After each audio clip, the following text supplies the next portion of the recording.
வைத்து நாட்டை பிளவுபடுத்த முயற்சிப்பதாக விமர்சித்த உத்தரப்பிரதேச முதலமைச்சர் ஆதித்யநாத்திற்கு எங்களுக்கு பாடமெடுக்க வேண்டாம் என தமிழ்நாடு முதலமைச்சர் மு.க.ஸ்டாலின் பதிலடி கொடுத்துள்ளார். தமிழக அரசின் இருமொழி கொள்கை மற்றும் தொகுதி மறுசீரமைப்பு போராட்டம் தேசிய அளவில் எதிரொலித்துள்ளதால் பாஜக தலைவர்கள் அதிர்ச்சியில் உறைந்துள்ளதாகவும் அவர் தெரிவித்துள்ளார். புதிய கல்விக் கொள்கை மற்றும் PMC பள்ளிகளை ஏற்காத தமிழ்நாடு, கேரளா, மேற்கு வங்க மாநிலங்களுக்கு கல்வி நிதியை மறுப்பது அநீதியானது என திக் விஜய் சிங் தலைமையிலான நாடாளுமன்ற நிலைக்குழு அதிருப்தி தெரிவித்துள்ளது. மேலும் நிறுத்தி வைக்கப்பட்டுள்ள நிதியை உடனடியாக விடுவிக்குமாறும் வலியுறுத்தியுள்ளது. தமிழக பாஜக தலைவர் அண்ணாமலை டெல்லி புறப்பட்ட நிலையில் உள்துறை அமைச்சர் அமித்ஷாவை சந்திக்க வாய்ப்புள்ளதாக தகவல் வெளியாகியுள்ளது.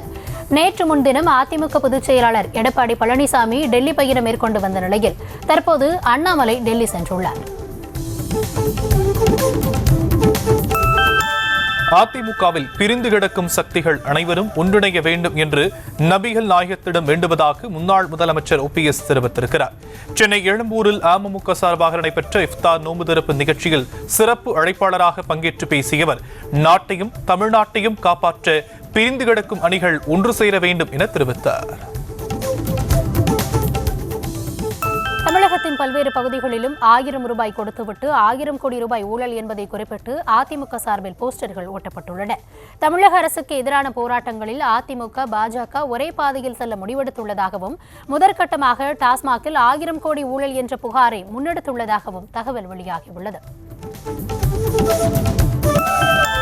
வக்ஃப் மசோதாவுக்கு எதிராக தமிழ்நாடு சட்டப்பேரவையில் இன்று தீர்மானம் நிறைவேற்றப்படுகிறது.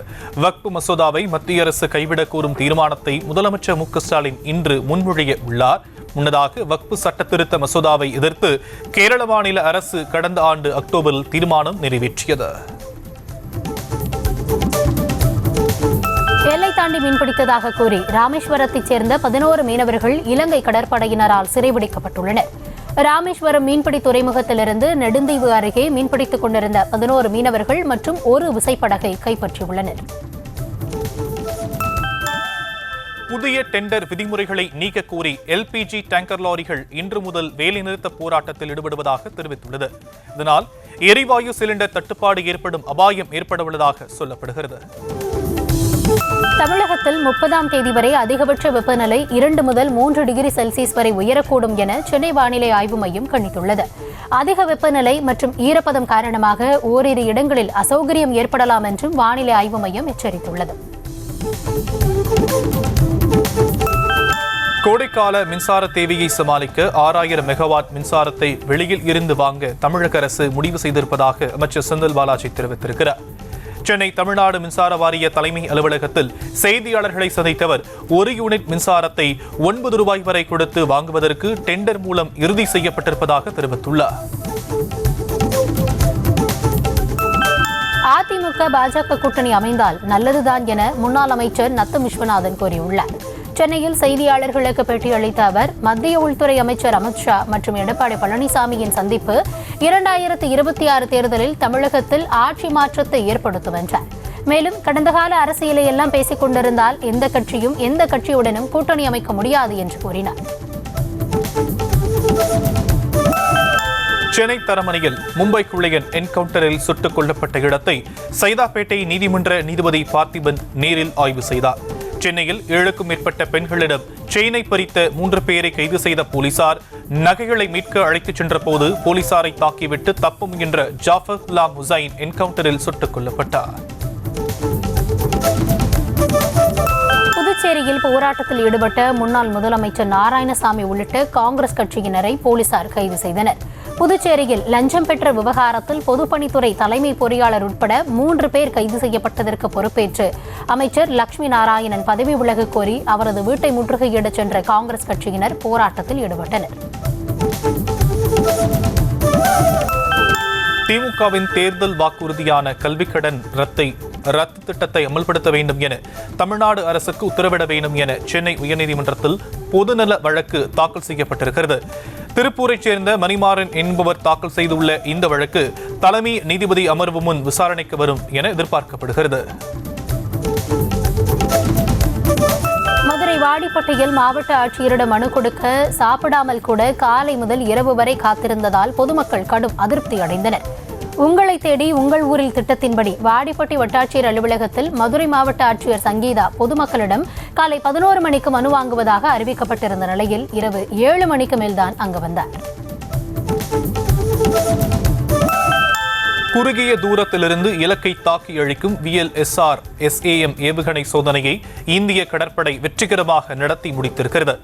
மார்ச் 26ஆம் தேதி மதியம் 12 மணிக்கு ஒடிசாவின் சந்திரபூரில் நடத்தப்பட்ட சோதனையை இந்திய பாதுகாப்பு மற்றும் மேம்பாட்டு அமைப்புடன் இணைந்து இந்திய கடற்படை நடத்தியுள்ளது. டெல்லியில் காங்கிரஸ் MP இம்ரான் இஃப்தார் காரி அளித்த இஃப்தார் விருந்தில் ராகுல் காந்தி கலந்து கொண்டார். அகில இந்திய காங்கிரஸ் கமிட்டியின் சிறுபான்மை பிரிவு தலைவரும் மாநிலங்களவை உறுப்பினருமான இம்ரான் அவருடைய இல்லத்தில் நடைபெற்ற விழாவில் மக்களவை எதிர்க்கட்சித் தலைவர் ராகுல் காந்தி, காங்கிரஸ் கட்சியின் தலைவர் மல்லிகார்ஜுன கார்கே ஆகியோர் கலந்து கொண்டனர். இந்தியா முழுவதும் பல இடங்களில் பண பரிவர்த்தனைக்கான UPI சேவை முடங்கியதாக வாடிக்கையாளர்கள் புகார் தெரிவித்துள்ளனர். கூகுள் பே, போன்பே உள்ளிட்ட UPI செயலிகள் மூலம் பணம் செலுத்த முடியாததால் வாடிக்கையாளர்கள் கடும் சிரமத்திற்கு ஆளான நிலையில் பின்னர் தொழில்நுட்ப கோளாறு சரி செய்யப்பட்டு சேவை சீரானது. 200 கோடி ரூபாய் வரி ஏய்ப்பை கண்டுபிடிக்க வாட்ஸ்அப் செயலி உதவியதாக நிதியமைச்சர் நிர்மலா சீதாராமன் தெரிவித்துள்ளார். மொபைல் செயலிகள் மூலம் கணக்கில் வராத 250 கோடி ரூபாய் பணம் கண்டுபிடிக்கப்பட்டுள்ளதாகவும் நிதி பரிமாற்றங்களை மறைக்க பயன்படுத்தப்படும் மென்பொருள் மற்றும் சர்வர்களையும் அதிகாரிகளால் அணுக புதிய மசோதா அதிகாரம் அளிப்பதாக தெரிவித்துள்ளார்.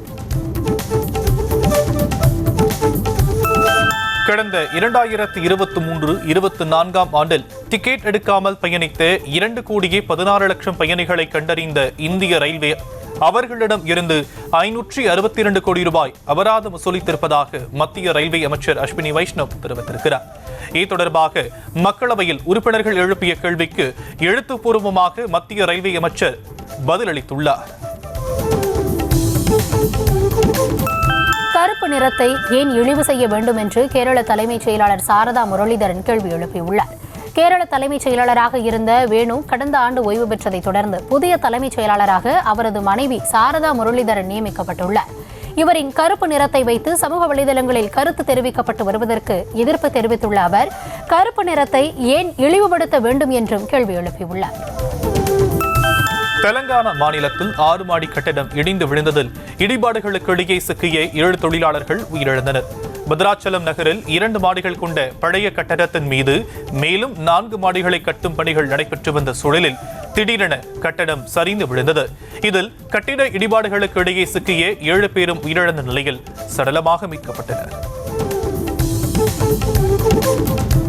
கேரள மாநிலம் இடுக்கி மாவட்டம் மூணார் அருகே உள்ள மாட்டுப்பட்டி அணை பகுதியில் புலி சென்ற காட்சியை அங்கிருந்த சுற்றுலா பயணிகள் வீடியோ எடுத்து சமூக வலைதளங்களில் பகிர்ந்துள்ளனர். இதனையடுத்து சுற்றுலா பயணிகள் எச்சரிக்கையுடன் இருக்க வனத்துறை சார்பில் அறிவுறுத்தப்பட்டுள்ளனர். மதுரை பெரியார் பேருந்து நிலையம் அருகே உள்ள காஜிமார் பெரிய பள்ளிவாசலில் உள்ள கபர்ஸ்தான் பகுதியில் கராத்தே வீரர் உசைனியின் உடல் நல்லடக்கம் செய்யப்பட்டது. சென்னையிலிருந்து ஆம்புலன்ஸ் மூலம் மதுரைக்கு கொண்டுவரப்பட்ட அவருடைய உடல் கூடல் அழகர் பெருமாள் கோவில் அருகே உள்ள அவருடைய உறவினர் வீட்டில் பொதுமக்களின் அஞ்சலிக்காக வைக்கப்பட்டிருந்தது. அதிமுக தலைமையின் பலவீனத்தை பயன்படுத்தி அக்கட்சியை அழிக்க பாஜக நினைப்பதாக மனிதநேய ஜனநாயக கட்சி தலைவர் தமிமுன் அன்சாரி தெரிவித்துள்ளார். திராவிட கட்சி வீழ்ச்சியை நோக்கி செல்வதை விரும்பவில்லை என்றவர் அதிமுகவுடன் உறவாடி பலவீனப்படுத்த வேண்டும் என்பதே பாஜகவின் நீண்டகால திட்டமாகும் என்றும் கூறியுள்ளார். முன்னாள் பிரதமர் ராஜீவ்காந்தி பற்றி அவதூறாக பேசியதாக சீமானுக்கு எதிராக தொடரப்பட்ட வழக்கு விசாரணை ஏப்ரல் 17ஆம் தேதிக்கு ஒத்திவைத்து விக்கிரவாண்டி மாஜிஸ்ட்ரேட் நீதிமன்றம் உத்தரவு பிறப்பித்துள்ளது.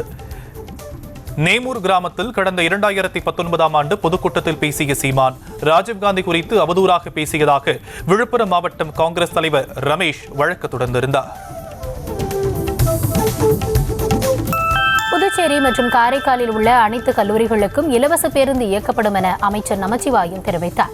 பேரவையில் மானிய கோரிக்கை மீதான விவாதத்திற்கு பதிலளித்தவர் 2024-25 கல்வியாண்டு முதல் அரசு ஒதுக்கீட்டு இடங்களில் கல்லூரிகளில் சேரும் அனைத்து மாணவர்களுக்கும் இலவச கல்வி, பொறியியல் மாணவர்களுக்கு கல்வி கட்டணம் தள்ளுபடி வழங்கப்படும் என்றார். தவேக இஃப்தார் விருந்தில் உணவுகள் குப்பையில் வீசப்பட்ட சம்பவம் முகசுளிப்பை ஏற்படுத்தியது. சென்னை அம்பத்தூரில் தமிழக வெற்றிக் கழகம் கிழக்கு மாவட்ட சார்பில் இஃப்தார் நோன்பு திறக்கும் நிகழ்ச்சி நடைபெற்றது. இதில் இஸ்லாமியர்கள் எதிர்பார்த்த அளவில் வராததால் ஏற்பாடு செய்யப்பட்டிருந்த உணவுகள் குப்பையில் கொட்டப்பட்ட சம்பவம் வந்திருந்தவர்களை முகம் சுளிப்பை ஏற்படுத்தியது. ராணிப்பேட்டை மாவட்டம் அரக்கோணம் நகரமன்ற கூட்டத்தில் தேசிய கீதம் பாடிக்கொண்டிருக்கும் போதே திமுக மற்றும் அதிமுக உறுப்பினர்கள் கடும் வாக்குவாதத்தில் ஈடுபட்ட வீடியோ வெளியாகியுள்ளது. உறுப்பினர்கள் வாக்குவாதத்தில் ஈடுபட்டுக் கொண்டிருந்த போதே நகரமன்ற தலைவர் கூட்டத்தை நிறைவு செய்து நன்றி தெரிவித்தார். ராணிப்பேட்டை மாவட்டம் கரிவேடு கிராமத்தில் உள்ள துணை சுகாதார நிலையத்தை சுற்றி சுகாதாரமற்ற நிலையில் இருந்ததால் ஊராட்சி செயலாளர் மற்றும் ஊராட்சி மன்ற தலைவரை மாவட்ட ஆட்சியர் கண்டித்தார். கரிவேடு கிராமத்தில் மாவட்ட ஆட்சியர் சந்திரகலா சுற்றுப்பயணம் மேற்கொண்ட போது துணை சுகாதார நிலையத்தையும் அவர் பார்வையிட்டார். அங்கு ஜன்னல் உள்ளிட்ட பொருட்கள் சேதமடைந்ததை குறித்து கேள்வி எழுப்பியதோடு சீரமைக்க அறிவுறுத்தி சென்றுள்ளார். விழுப்புரம் அருகே உர தொழிற்சாலையை மூடக்கோரி 500க்கும் மேற்பட்டோர் சென்னை திருச்சி தேசிய நெடுஞ்சாலையில் சாலை மறியல் போராட்டத்தில் ஈடுபட்டதால் போக்குவரத்து பாதிக்கப்பட்டது. மாமந்தூரில் இருக்கக்கூடிய தனியார் உர தொழிற்சாலையில் இருந்து வெளியேறிய நச்சு கழிவுகளால் மூச்சு திணறல் ஏற்பட்டதாக கூறி தொழிற்சாலையை முற்றுகையிட்ட பொதுமக்கள் சாலை மறியல் போராட்டத்திலும் ஈடுபட்டதால் பரபரப்பு ஏற்பட்டது. சிவகங்கையில் பயிற்சி பெண் மருத்துவர் மீதான பாலியல் தாக்குதலை கண்டித்து மதுரை மருத்துவக் கல்லூரி வளாகத்தில் ஏராளமான மருத்துவ மாணவர்கள் போராட்டத்தில் ஈடுபட்டனர். பயிற்சி மருத்துவர்களுக்கு அடிப்படை வசதியுடன் கூடிய பாதுகாப்பு செய்து தர வேண்டும் என போராட்டத்தின் போது மருத்துவ மாணவர்கள் வலியுறுத்தியுள்ளனர். சேலம் மாவட்டம் ஓமலூர் அருகே பனைக்கனூர் பகுதியில் பணியாற்றும் கிராம நிர்வாக அலுவலரை வட்டாட்சியர் ஒருமையில் பேசியதாக கூறி ஓமலூர் மற்றும் தாரமங்கலம் ஊராட்சி ஒன்றியத்தில் பணியாற்றக்கூடிய கிராம நிர்வாக அலுவலர்கள் உள்ளிருப்பு போராட்டத்தில் ஈடுபட்டனர். ஆனால் ஓமலூர் வட்டாட்சியர் போராட்டத்தை கண்டும் காணாதது போல் புறப்பட்டு சென்றதால் சில மணி நேரங்களில் கலைந்து சென்றனர். ராமநாதபுரம் அருகே மனைவி மீது ஏற்பட்ட சந்தேகத்தால் வெட்டி கொலை செய்த கணவனுக்கு 7 ஆண்டுகள் கடுங்காவல் தண்டனையும் 2000 ரூபாய் அபராதமும் விதித்து நீதிமன்றம் தீர்ப்பளித்துள்ளது. ராமேஸ்வரம் அருகே தர்மராஜ் என்பவர் மனைவி தனலட்சுமி மீது ஏற்பட்ட சந்தேகம் நாளுக்கு நாள் அதிகரித்து வந்த நிலையில் கொலையில் முடிந்துள்ளது. சிவகங்கையில் துப்பாக்கியை காட்டி மிரட்டி 7 வயது சிறுமியை பாலியல் வன்கொடுமை செய்த மதுரை எஸ்பி அலுவலக முன்னாள் பணியாளருக்கு நீதிமன்றம் 30 ஆண்டுகள் சிறை தண்டனை விதித்துள்ளது. மேலும் பாதிக்கப்பட்ட சிறுமிக்கு அரசு தரப்பில் 5 லட்சம் ரூபாய் இழப்பீடு வழங்கும்படியும் உத்தரவிட்டுள்ளது. மதுரை மாவட்ட எஸ்பி அலுவலகத்தில் உதவியாளராக பணிபுரிந்த காரைக்குடியைச் சேர்ந்த பாலாஜி சிறுமியை பாலியல் வன்கொடுமை செய்ததாக புகார் அளிக்கப்பட்டது. திருப்பத்தூர் அருகே கடன் வாங்கியவரை தாக்கி அவருடைய குடும்ப பெண்களை தரக்குறைவாக பேசிய நிதி நிறுவன உரிமையாளர்கள் 2 பேரை போலீசார் கைது செய்தனர். குறிசலப்பட்டு அருகே நாராயணபுரம் பகுதியைச் சேர்ந்த சத்யநாராயணன் வாங்கிய கடனை கேட்டு சென்றபோது தாக்கிய வீடியோ வெளியான நிலையில் திருப்பத்தூர் கிராம சக்தி பைனான்ஸ் நிறுவனத்தின் உரிமையாளர்களான ஜீவ கிருஷ்ணன், தனுசக்தி ஆகியோர் கைது செய்யப்பட்டுள்ளனர். செங்கல்பட்டு மாவட்டம் கல்பாக்கம் அருகே புதுப்பட்டினத்தைச் சேர்ந்த மீனவர்கள் வலையில் 1.5 டன் எடை உள்ள கோட்டான் வகை திருக்கை மீன் பிடிபட்டது. வலையுடன் இழுத்து வரப்பட்ட அந்த திருக்கை மீனை கேரளாவைச் சேர்ந்த வியாபாரியிடம் மீனவர்கள் விற்பனை செய்தனர். சுமார் 20,000 ரூபாய்க்கு திருக்கை மீன் விலை போனதாக கூறப்படுகிறது. வேலூர் மாவட்டம் குடியாத்தம் அருகே மோர்தானா வனப்பகுதியில் சாலையில் சுற்றித் திரிந்த ஒற்றை காட்டு யானையால் அந்த பகுதியில் மக்கள் அச்சமடைந்துள்ளனர். சைனகுண்டா மோர்தானா சாலையில் நடமாடும் இந்த யானையால் ஜங்காளப்பள்ளி, ராகிமானா பள்ளி கிராமங்களைச் சேர்ந்தவர்கள் குடியாத்தத்திற்கு வந்து செல்வதில் சிரமம் ஏற்பட்டுள்ளது. திண்டுக்கல்லில் 15 நாட்களுக்கு மேலாக பாதாள சாக்கடையில் அடைப்பு ஏற்பட்டு துர்நாற்றம் வீசிய நிலையில் கவுன்சிலரை அடைப்பை சரி செய்யும் பணியில் ஈடுபட்டிருக்கிறார். 14வது வார்டுக்குட்பட்ட பகுதியில் ஏற்பட்ட சாக்கடை அடைப்பு பிரச்சினை குறித்து புகார் அளித்தும் நடவடிக்கை எடுக்காததால் வார்டு உறுப்பினர் தனபாலை அடைப்பை சரி செய்தார். கோவை அரசு மருத்துவமனையின் பின்புறம் உள்ள பிரேத பரிசோதனை கூடத்திற்கு செல்லும் வழியில் அங்கு தூய்மை பணியில் ஈடுபட்டிருந்த ஒப்பந்த தனியார் நிறுவன ஊழியர்கள் ஸ்ட்ரெச்சரில் கட்டிட கழிவுகளை எடுத்துச் செல்லும் வீடியோ காட்சி வெளியாகியுள்ளது. மருத்துவமனையில் நோயாளிகளை அழைத்துச் செல்ல ஸ்ட்ரெச்சர்கள் இல்லாத நிலையில் கழிவுகளை எடுத்துச் செல்ல பயன்படுத்தப்படுவது அதிர்ச்சியை ஏற்படுத்தியுள்ளது. சென்னை மதுரவாயலில் கஞ்சா, ஹெராயின் போதைப் பொருட்கள் விற்பனை செய்ததாக 3 பேரை போலீசார் கைது செய்தனர். வானகரம் பகுதியில் வீடு வீடாக எடுத்து போதைப் பொருட்கள் விற்பனை செய்து வந்தது. அசாம் மாநிலத்தைச் சேர்ந்த 3 பேரை கைது செய்த போலீசார் அவர்களிடம் இருந்து 3 கிராம் ஹெராயின், 50 கிராம் கஞ்சா, 41,000 ரூபாய் ரொக்கம் ஆகியவற்றையும் பறிமுதல் செய்தனர். திருவள்ளூர் மாவட்டம் திருத்தணியை அடுத்த ஆர்கேப்பேட்டையில் உள்ள அக்ஷயா மெட்ரிக் உயர்நிலைப் பள்ளியில் பங்குதாரர் உயிரிழந்த நிலையில் அவருடைய பங்கை திருப்பி கேட்டு உறவினர்கள் சாலை மறியல் போராட்டத்தில் ஈடுபட்டனர். இதையடுத்து போலீசார் சென்று பேச்சுவார்த்தை நடத்தி நடவடிக்கை எடுப்பதாக கூறிய பிறகு அவர்கள் கலைந்து சென்றனர். கோவை பேரூர் பட்டீஸ்வரர் கோவில் கல்யாணி யானை கால்நடை மருத்துவர் சுகுமாரன் ஆய்வு செய்தார்.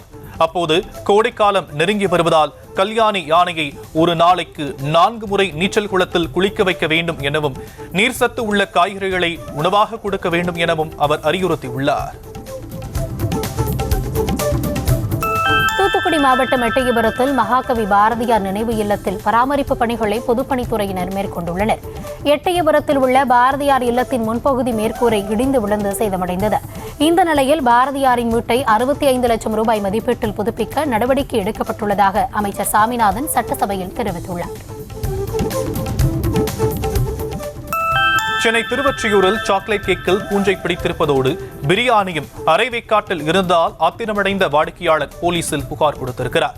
திருவொற்றியூர் விம்கோ நகரைச் சேர்ந்த வழக்கறிஞர் சதீஷ் ஜொமேட்டோ ஆப் மூலமாக காலடிப்பட்டி பகுதியில் இருக்கக்கூடிய சைனீஸ் என்கிற உணவகத்தில் பிரியாணியும் சாக்லேட் கேக்கும் ஆர்டர் செய்து வாங்கியுள்ளார்.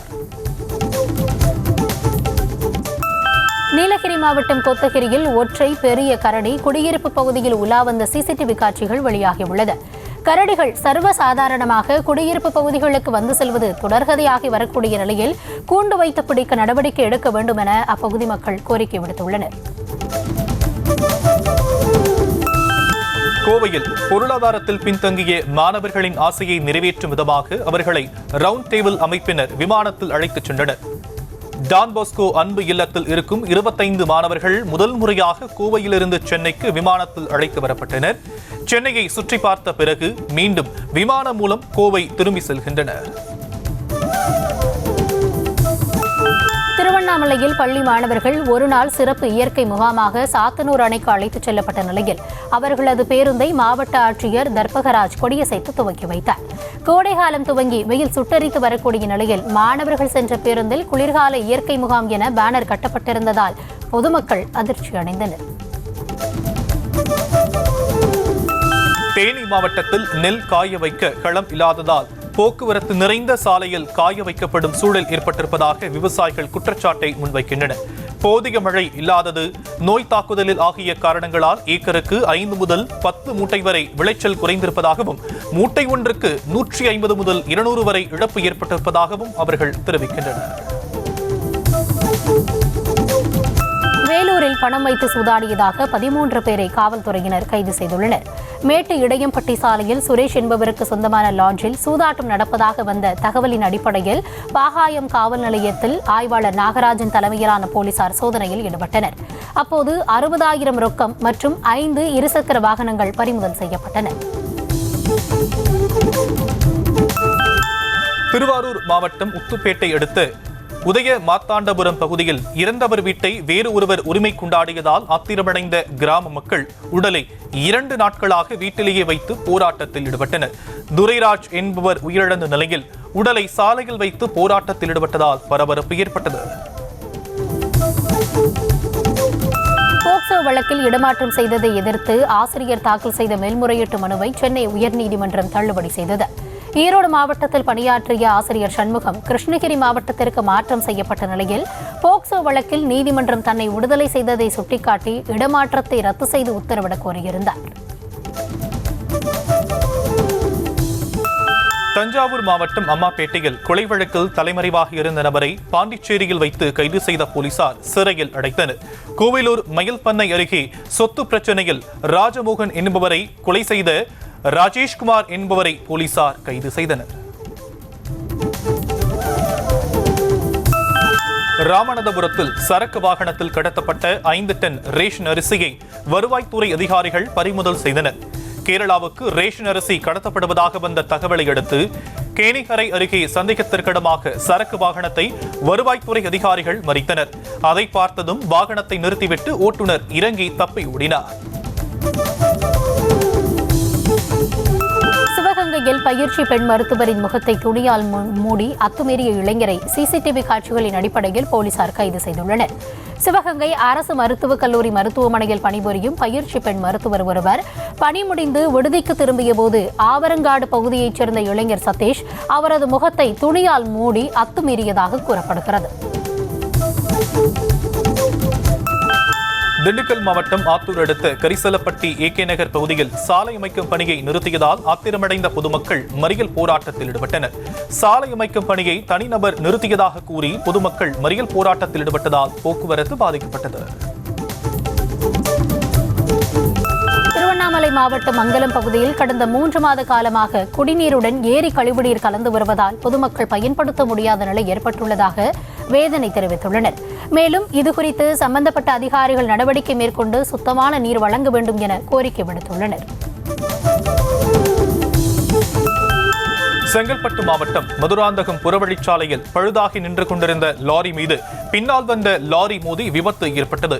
இதில் சாலையில் நின்று கொண்டிருந்த தர்பூசணி லாரி கவிழ்ந்து தர்பூசணி பழங்கள் உருண்டு ஓடின. இதனால் சிறிது நேரம் போக்குவரத்து பாதிக்கப்பட்டது. நாகப்பட்டினத்தில் தனியார் பள்ளிக்கு இணையாக அரசு பள்ளியின் ஆண்டு விழா நடைபெற்றது. கீழ்வேளூரில் 100 ஆண்டுகளுக்கு மேலாக செயல்பட்டு வரும் ஊராட்சி ஒன்றிய தொடக்கப் பள்ளியில் நடைபெற்ற ஆண்டு விழாவில் மாணவர்கள் கரகாட்டம், பரதநாட்டியம், கோலாட்டம், நகைச்சுவை உள்ளிட்ட பல்சுவை நிகழ்ச்சிகள் மூலம் தங்கள் திறமையை வெளிப்படுத்தினர். இந்திய வர்த்தக மற்றும் தொழில்துறை கூட்டமைப்பின் மகளிர் பிரிவு சார்பில் சென்னையில் பெண் சாதனையாளர்களுக்கு விருது வழங்கப்பட்டது. தாஜ் கோரமண்டல் ஹோட்டலில் நடைபெற்ற நிகழ்ச்சியில் ஒவ்வொரு துறையிலும் சாதனை படைத்த பெண்களுக்கு முன்னாள் மத்திய அமைச்சர் ஸ்மிருதி இரானி விருது வழங்கி கௌரவித்தார். அமெரிக்க பைக்குகள் மற்றும் மதுபானங்களுக்கு இந்திய அரசு வரியை குறைக்க இருப்பதாக தகவல் வெளியாகியுள்ளது. அமெரிக்காவின் ஹார்லி டேவிட்சன் பைக்குகள், போர்பன் விஸ்கி மற்றும் கலிபோர்னியாவின் வைன் ஆகியவற்றிற்கு இறக்குமதி வரியை அரசு குறைக்க இருப்பதாக தகவல் வெளியாகியுள்ளது. வெளிநாட்டு தயாரிப்பு வாகனங்களுக்கு 25% வரிகள் விதித்து அமெரிக்க அதிபர் ட்ரம்ப் உத்தரவிட்டுள்ளார்.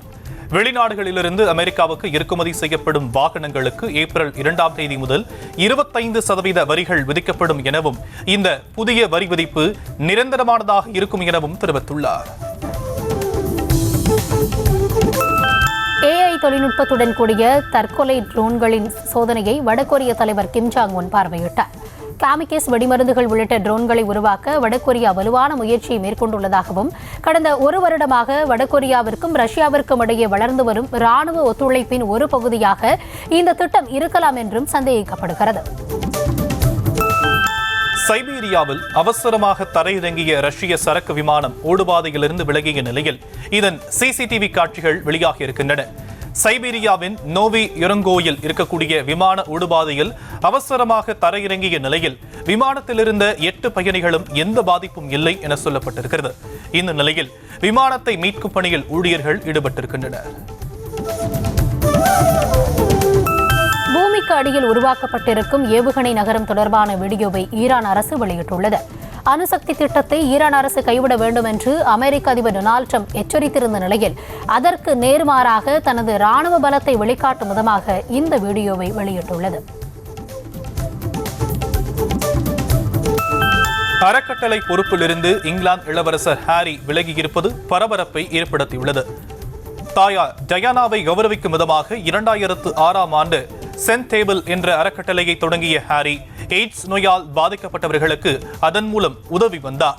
20 ஆண்டுகளுக்கு மேலாக அறக்கட்டளையின் மூலம் அவர் பலருக்கும் உதவி செய்து வந்த நிலையில் அதன் இணை இயக்குனர் பொறுப்பிலிருந்து தற்போது விலகியுள்ளார். மியாமி ஓபன் டென்னிஸ் போட்டியின் காலிறுதிக்கு நோவோக் ஜோகோவிச், கிரிகோ டிமித்ரேவ் ஆகியோர் முன்னேறியிருக்கிறார்கள்.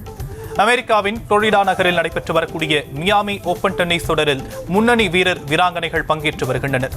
இதில் ஆண்கள் ஒற்றையர் பிரிவில் நோவோக் ஜோகோவிச், பல்கேரியாவின் கிரிகோ டிமித்ரோவ் ஆகியோர் காலிறுதி சுற்றுக்கு முன்னேறியுள்ளனர். மியாமி ஓபன் டென்னிஸ் தொடரின் காலிறுதிப் போட்டியில் இந்தியாவின் யூகி பாம்ப்ரி ஜோடி தோல்வியடைந்துள்ளது. ஆண்கள் இரட்டையர் பிரிவில் நடைபெற்ற காலிறுதிப் போட்டியில் பிரிட்டனின் லாய்ட் கிளாஸ்போல் ஜூனியன் காஷப் ஜோடியுடன் மோதிய இந்தியாவின் யூகி பாம்ப்ரி போர்ச்சுகலின் நுனோ போர்ஜோஸ் ஜோடி 2-1 என்ற செட் கணக்கில் தோல்வியடைந்ததால் தொடரிலிருந்து வெளியேறியது. விக்ரம் நடிப்பில் உருவான வீர தீர சூரன் திரைப்படத்தின் ப்ரமோஷன் நிகழ்ச்சி கோவை சரவணம்பட்டி பகுதியில் இருக்கக்கூடிய வணிக வளாகத்தில் நடைபெற்றது.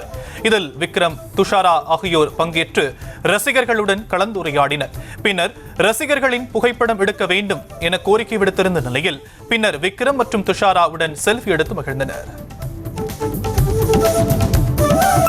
பிரதீப் ரங்கநாதன் நடிக்கும் புதிய படத்தின் படப்பிடிப்பு பூஜையுடன் தொடங்கியுள்ளது.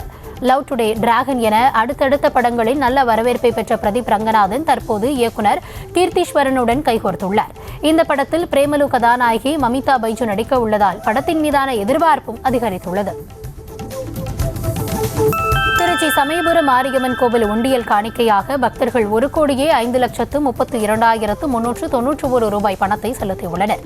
அதேபோல 1.5 கிலோ தங்கம், 3.5 கிலோ வெள்ளி பொருளையும் காணிக்கையாக பக்தர்கள் செலுத்தியுள்ளதாக கோவில் நிர்வாகம் சார்பில் தெரிவிக்கப்பட்டுள்ளது. கரூர் மாவட்டம் குளித்தலை அடுத்த சேத்தியமங்கலத்தில் இருக்கக்கூடிய மாரியம்மன் கோவில் திருவிழாவை முன்னிட்டு மாடு மாலை தாண்டும் விழா நடைபெற்றது. இதில் அந்த பகுதியைச் சேர்ந்த ஏராளமானோர் பங்கேற்று வழிபாடு நடத்திய நிலையில் பாரம்பரிய நடனமாடி மகிழ்ச்சியடைந்தனர். விருதுநகர் ஸ்ரீ பெரிய மாரியம்மன் கோவில் பூக்குழி திருவிழாவில் பெண்கள் தீச்சட்டி எடுத்து சிறப்பு வழிபாடு நடத்தினர்.